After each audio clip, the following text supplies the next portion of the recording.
திமுக ஆட்சி ஏற்று சற்று ஏறக்குறைய 40 மாதங்களுக்கு மேலாகிறது.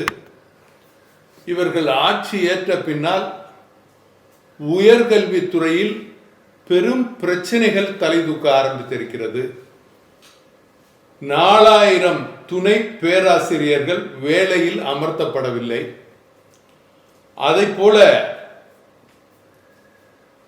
யூனிவர்சிட்டி 6 யூனிவர்சிட்டிகளில் துணை வேந்தர்கள் நியமிக்கப்படவில்லை. இதற்கெல்லாம் என்ன காரணம் என்று சொன்னால், மத்தியிலே இருக்கக்கூடிய மத்திய கல்வித்துறை மூலமாக சமக்கிரக சிக்ஷா அபிநயன் நடைமுறைப்படுத்த வேண்டும் என்ற கொள்கையை தமிழ்நாடு நடைமுறைப்படுத்த மறுக்கிறது அல்லது எதிர்க்கிறது என்று சொல்லலாம். இப்போ நிறைய பேருக்கு நம்ம ஊரில் இப்போ மத்திய அரசு சொல்றது இல்லை, மத்திய அரசுடைய கல்விக் கொள்கையை நம்ம அப்படியே ஏற்றுக்கிறோமா, தமிழ்நாடு சொல்றது சரிதானே, தமிழக அரசு சொல்றது சரிதானே அப்படிங்கிறது தோணும். நீங்க அவங்க இந்த மத்திய அரசுல இருந்து இதுக்கு என்ன சொல்றாங்க அப்படின்னு கேட்டீங்கன்னா, all India council for technical education ஒன்று இருக்கு. அதே மாதிரி இந்திய உயர்கல்வித்துறை, all India council for technical education இல்லாமல் இந்திய உயர்கல்வித்துறை யுஜிசி,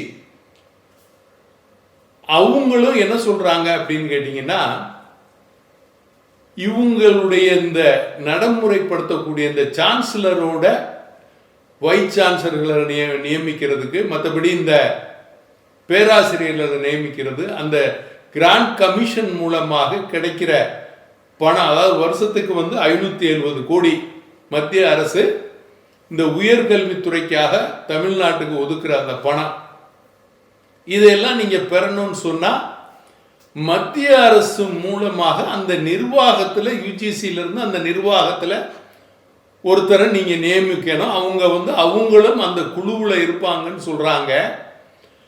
இதற்கு தமிழக அரசு எதிர்ப்பு தெரிவிக்கிறது. என்ன காரணம்? தமிழக அரசு எதிர்ப்பு தெரிவிக்க வேண்டிய அவசியம் என்ன?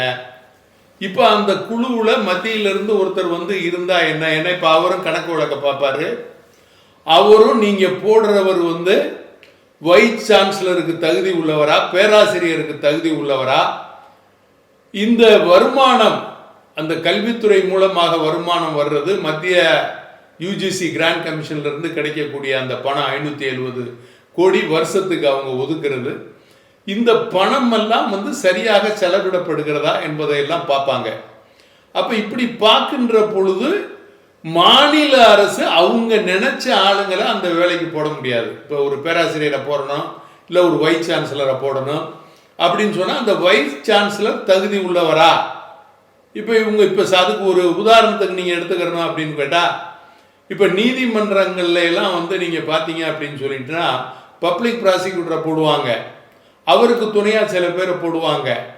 இதே மாதிரி கல்வியிலும் நீங்க பார்த்தீங்க அப்படின்னு பார்த்தீங்கன்னா, ஒரு அரசு மாறுகின்ற பொழுது அந்த அரசுக்கு லாயலா, அந்த அரசுக்கு விருப்பமா, அந்த அரசுக்கு சாதகமாக, இப்போ திமுக அரசு திமுகவுக்கு சாதகமாக பேசக்கூடியவர்கள், அவங்களுக்கு விசுவாசமாக இருக்கக்கூடியவர்கள் அதில் போடுறாங்க. அப்படி இங்கேயும் இந்த யூனிவர்சிட்டிகள்லையும் அது மாதிரி போட்டு யூனிவர்சிட்டியினுடைய அந்த கல்வி தரம் பாதிக்கப்படுது, அந்த கல்வியில மேன்மை பாதிக்கப்படுது. அப்படிங்கிறதுக்காக மத்திய அரசு அதுல பெரிய அளவுல பண பரிமாற்றங்கள் தவறான முறையில் கையாளப்படுது அப்படின்னு நிறைய கேஸ், இதுக்கு முன்னால இருந்த வைஸ் சான்சலர், இந்த கர்நாடகாவை சேர்ந்த ஒரு வைஸ் சான்சலர் மீது கூட வழக்கெல்லாம் தொடுக்கப்பட்டது இதுக்கு முன்னால் நம்ம தமிழ்நாட்டிலேயே.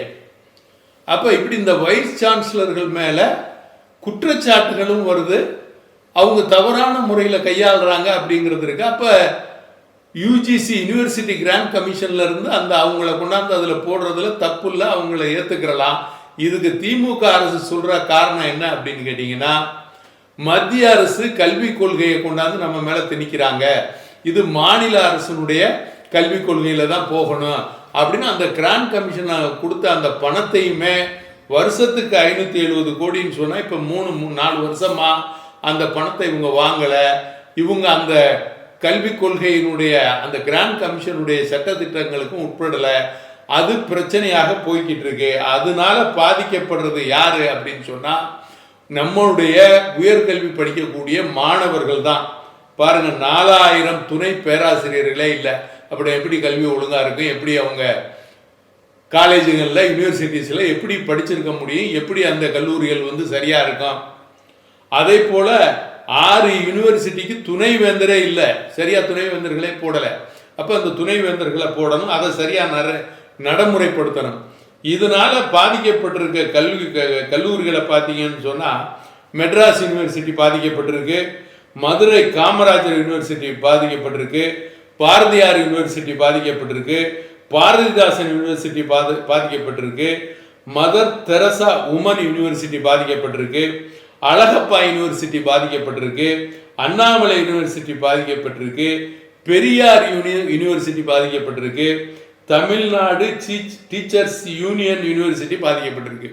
இப்படி இத்தனை யூனிவர்சிட்டிகளை பாதிச்சிருக்கு. இந்த திமுக அரசுடைய சரியான கொள்கை இல்லை, சரியான புரிதல் இல்லை, மத்திய அரசோடு சரியான பேச்சுவார்த்தை இல்லை, இவர்களுக்கென்று தனி கொள்கை, இவர்களுக்கென்று பணப்பரிமாற்றத்தில் இவர்களுக்கு வேண்டப்பட்டவர்களை அங்கே நியமிப்பது போன்ற பிரச்சனைகளால் கல்வியிலே பெரும் பின்னடைவை தமிழகம் சந்திக்கும் என்ற நிலைமை இருக்கிறது. இதை தமிழக அரசு உணர வேண்டும்.